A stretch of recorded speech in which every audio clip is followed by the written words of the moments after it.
கரூர் மாவட்டம் வாங்கலில் காவிரி ஆற்றுப்படுகையில் மணல் அள்ளுவதில் ஏற்பட்ட தகராறில் ஒருவர் வெட்டிக் கொல்லப்பட்ட வழக்கில் 8 பேர் கைது செய்யப்பட்டனர். ஆற்றுப்படுகையில் உள்ள நிலத்தின் எல்லை தொடர்பாக மாணிக்கவாசகம் மற்றும் வெங்கடேஷ் தரப்பினருக்கு இடையே தகராறு இருந்து வந்ததாக கூறப்படுகிறது.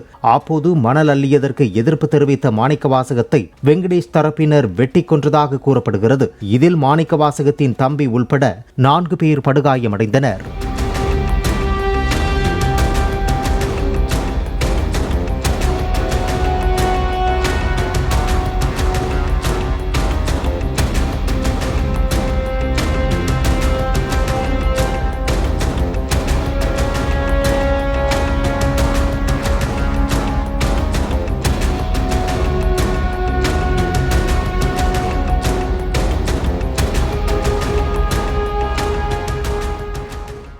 பிளே ஸ்டோர் மற்றும் ஆப் ஸ்டோரில் இருந்து பாலிமர் செயலியை QR கோடு மூலம் பதிவிறக்கம் செய்யுங்கள்.